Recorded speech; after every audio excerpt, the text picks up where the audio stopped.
Retiro Advento ba Devoto Jesus, Divina Misericórdia. O tema é encarnação, mas sinal concreto maromak nia misericórdia. Retiro Advento ba Devoto Jesus, Divina Misericórdia. O tema encarnação, mas sinal concreto maromak nia misericórdia. Padre Evaristo da Costa Soares Fernandes, hateten idaneba Timor Pos, e a Capela Surik Masdili, domingo lorong sanolorai singida, bulan dezembro tinan rihun rua ronolorai sen rua. Retiro lorong tolo nebe realiza husi Padre Afonso Colo, o tema encarnação, mas sinal concreto maromak ne misericórdia, faz experiência durante lorong tolo. Padre Evaristo da Costa Soares Fernandes hateten, e a retiro lorong tolo ne, sessão nen maka importante leu. Sessão sirane maka sessão ida o subtema tamba sama romak pronto atu sai hanesang itema.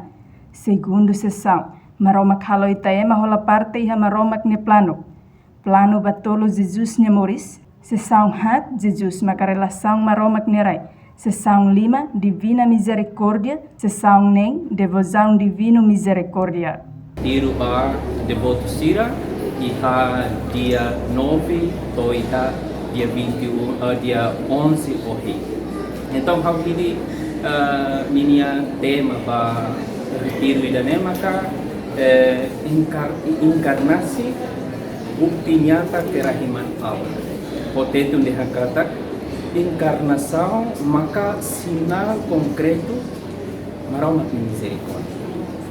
Então, amo também tem que lorong todo dia sexta, sábado, domingo. Abuso nia para bele fahe tema bot idane puri bele preenche e lorong todo. Tiro icus ta a adoração santíssima no confessa. Litiro durante lorong tolo ne sempre celebra a Eucaristia. Reportagem Sabina Sansa, Televisão Timor Pos.